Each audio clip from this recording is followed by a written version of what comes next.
ನಡುವೆ ಇನ್ನೊಂದು ಪ್ರಶ್ನೆ ಮೂಡ್ತಾ ಇದೆ. ಮೇ 26ರ ಬಳಿಕ ಪ್ರಜ್ವಲ್ ಸ್ವದೇಶಕ್ಕೆ ವಾಪಸ್ ಆಗ್ತಾರಾ? ಯಾಕೆ ಮೇ 26 ಅಂದರೆ ಮೇ 25ಕ್ಕೆ 6ನೇ ಹಂತದ ಚುನಾವಣೆ ಇದೆ ದೇಶದಲ್ಲಿ. ಅದು ಮುಗಿಸ್ಕೊಂಡು ಬರ್ತಾರಾ ಅಂತ ಗೊತ್ತಿಲ್ಲ.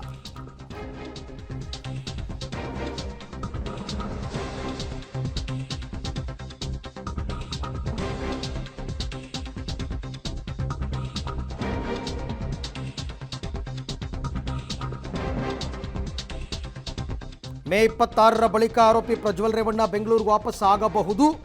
6ನೇ ಹಂತದ ಚುನಾವಣೆ ಬಳಿಕ ಭಾರತಕ್ಕೆ ವಾಪಸ್ ಆಗಬಹುದು ಅಂತ ಎಚ್ ಡಿ ದೇವೇಗೌಡರು HDK ಸಂಪರ್ಕದಲ್ಲಿಲ್ಲದ ಪ್ರಜ್ವಲ್ ಯಾರ ಸಂಪರ್ಕದಲ್ಲಿ ಇರಬಹುದು? ಹಾಗಾದರೆ ಮಾಜಿ ಪ್ರಧಾನಿ ದೇವೇಗೌಡರ ಎಚ್ಚರಿಕೆ ಪತ್ರದ ಸಂದೇಶ ಪ್ರಜ್ವಲ್ಗೇನಾದರೂ ರವಾನೆ ಆಗಿದೆಯಾ ಅಂತ. ಮೇ 25ಕ್ಕೆ 6ನೇ ಹಂತದ ಚುನಾವಣೆ ಮತದಾನ ಮುಕ್ತಾಯ ಆಗುತ್ತೆ. ಬಟ್ ಅದಕ್ಕೂ ಇದಕ್ಕೂ ಏನು ಸಂಬಂಧ ನಂಗೆ ಗೊತ್ತಾಗ್ತಿಲ್ಲ. ಇನ್ನೂ ಬೇಕಾದರೆ ಜೂನ್ 4ರ ನಂತರ ಅಂದರೆ ಕೌಂಟಿಂಗ್ ಆದಮೇಲೆ ಬರ್ಬೋದು ಅಂತ ಲೆಕ್ಕ ಇರುತ್ತೆ. ಯಾಕೆಂದರೆ ಆತನೂ ಸೇರಿದಂತೆ ಎಲ್ಲರ ಭವಿಷ್ಯ ಗೊತ್ತಾಗಿರುತ್ತೆ.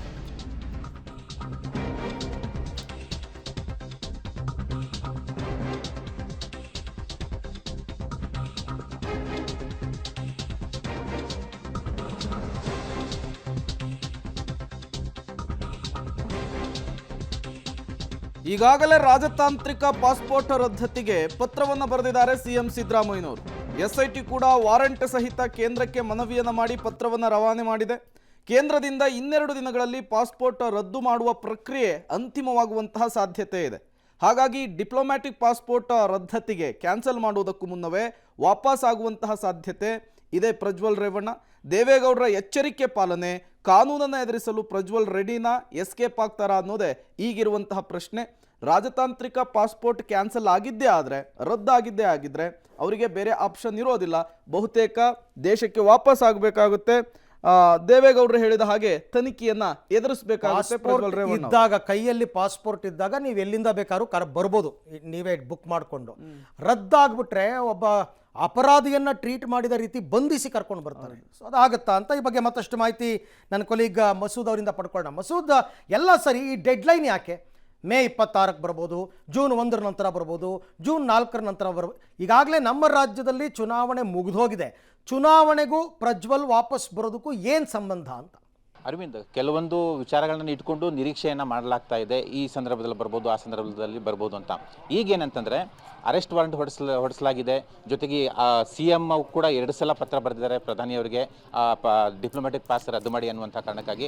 ಜೊತೆಗೆ ವಿದೇಶಾಂಗ ಇಲಾಖೆಯಲ್ಲೂ ಕೂಡ ಡಿಪ್ಲೊಮ್ಯಾಟಿಕ್ ಪಾಸ್ಪೋರ್ಟ್ ರದ್ದತಿ ಪ್ರಕ್ರಿಯೆ ಆರಂಭ ಆಗಿದೆ ಅಂತ ಕೂಡ ಹೇಳಲಾಗ್ತಿದೆ. ಆ ಹಿನ್ನೆಲೆಯಲ್ಲೇ ಪ್ರಜ್ವಲ್ ಭಾರತಕ್ಕೆ ಮರಳೋದು ಸನಿಹ ಆಗ್ತಿದೆ ಅನ್ನುವಂತಹ ಒಂದು ಲೆಕ್ಕಾಚಾರ ನಿರೀಕ್ಷೆಯಲ್ಲಿ ಈ ಒಂದು ಚರ್ಚೆಗಳು ನಡೀತಾ ಇರುವಂಥದ್ದು. ಈಗ ನಾಳೆ 6ನೇ ಹಂತದ ಮತದಾನ ನಡೆಯುತ್ತೆ, ಅನಂತರ ಬರಬಹುದು ಅನ್ನುವಂತಹ ಒಂದು ನಿರೀಕ್ಷೆಯನ್ನ SIT ಅಧಿಕಾರಿಗಳು ಕೂಡ ಇಟ್ಕೊಂಡಿರುವಂಥದ್ದು. ಆ ಮೂಲದಿಂದಲೇ ಈ ಒಂದು ಚರ್ಚೆ ನಡೀತಾ ಇರುವಂಥದ್ದು. ಜೊತೆಗೆ ಮುಖ್ಯವಾಗಿ ಇಲ್ಲಿ ದೇವೇಗೌಡರು ಎಚ್ಚರಿಕೆ ಪತ್ರ ಬರೆದಿದ್ದಾರೆ. ತಾತ ಅವರ ಎಚ್ಚರಿಕೆ ಪತ್ರಕ್ಕೆ ಬೆಲೆ ಕೊಟ್ಟು ಬರ್ತಾರ ಪ್ರಜ್ವಲ್ ಅನ್ನುವಂಥದ್ದು ಕೂಡ ಕಾದು ನೋಡಬೇಕು. 28 ದಿನ ಇವತ್ತಿಗೆ ಬರೋಬ್ಬರಿ ಅವರು ಪರಾರಿಯಾಗಿ ಇನ್ನೂ ಕೂಡ ನಾಪತ್ತೆಯಾಗಿದ್ದಾರೆ. ಇನ್ನೂ ಕೂಡ ಯಾವ ದೇಶದಲ್ಲಿದ್ದಾರೆ ಅನ್ನುವಂತಹ ಸ್ಪಷ್ಟ ಮಾಹಿತಿ ಇಲ್ಲ, ಯಾವಾಗ ಬರ್ತಾರೆ ಅನ್ನುವಂಥ ಮಾಹಿತಿ ಇಲ್ಲ. ಆದರೆ ಅವರ ತಾತ ಬರೆದಿರುವಂಥ ಎಚ್ಚರಿಕೆ ಪತ್ರದ ಹಿನ್ನೆಲೆಯಲ್ಲೂ ಕೂಡ ಅವರು ಬರಬಹುದು, ಅವರ ತಾತ ಅವರ ಮಾತಿಗೆ ಬೆಲೆ ಕೊಟ್ಟು ಅನ್ನುವಂಥ ಒಂದು ನಿರೀಕ್ಷೆ ಕೂಡ ಇಟ್ಕೊಂಡಿರುವಂಥದ್ದು. ಹಾಗಾಗಿ ನಾಳೆಯ ನಂತರ ಅಂದರೆ ಮುಂದಿನ ವಾರದಲ್ಲಿ ಯಾವಾಗ ಬೇಕಾದರೂ ಅವರು ಬರಬಹುದು ಅನ್ನುವಂಥದ್ದು. ಜೊತೆಗೆ ಈ ಮಧ್ಯೆ ಪಾಸ್ಪೋರ್ಟ್ ರದ್ದತಿ ಆಗಿಬಿಟ್ರೆ ಅವ್ರಿಗೆ ಬಹಳ ಕಷ್ಟ ಆಗುತ್ತೆ. ಯಾವ ದೇಶದಲ್ಲಿ ಇರ್ತಾರೋ ಆ ದೇಶದ ರಾಯಭಾರಿ ಕಚೇರಿಗೆ ಅಲ್ಲಿ ರಿಪೋರ್ಟ್ ಮಾಡಿಕೊಂಡು ಅಲ್ಲಿ ಒಂದಷ್ಟು ಪ್ರಕ್ರಿಯೆ ಮುಗಿಸ್ಕೊಂಡು ಅವರು ವಿದೇಶಾಂಗ ಇಲಾಖೆ ಸಹಾಯದಿಂದ ಅವರು ವಾಪಸ್ ಬರಬೇಕಾಗುತ್ತೆ. ಆದರೆ ಅದೆಲ್ಲ ಆಗುವ ಮುನ್ನನೇ ಅವರು ಬರ್ತಾರೆ ಅನ್ನುವಂತಹ ನಿರೀಕ್ಷೆ ಕೂಡ ಇಟ್ಕೊಂಡಿರುವಂಥದ್ದು. ಹಾಗಾಗಿ ಈ ವಾರದಲ್ಲಿ ಬರ್ತಾರಾ ಇಲ್ವಾ ಅನ್ನೋಂಥದ್ದು ಕೂಡ ಕಾದು ನೋಡಬೇಕಾಗುತ್ತೆ. Arvind, okay Masood, thank you. ತಮ್ಮ ಎಲ್ಲ ಮಾಹಿತಿಗೆ ಧನ್ಯವಾದ. ಪ್ರಜ್ವಲ್ಗೆ ಯಾವ ವಕೀಲರು ಈ ಥರ ಡೈರೆಕ್ಷನ್ಸ್ ಕೊಡ್ತಾ ಇದ್ದಾರೆ ನನಗೂ ಗೊತ್ತಾಗ್ತಿಲ್ಲ. ಯಾಕೆಂದರೆ ಸಾಮಾನ್ಯವಾಗಿ ಇಂಥ ಪ್ರಕರಣದಲ್ಲಿ ಲಾಯರ್ಗಳು ಹೇಳೋ ರೀತಿಯಲ್ಲಿ ಕೇಳ್ತಾರೆ.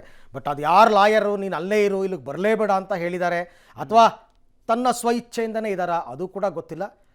ಒಟ್ಟಿನಲ್ಲಿ ದೇಶಕ್ಕೆ ಬರಲೇಬೇಕಾಗತ್ತೆ.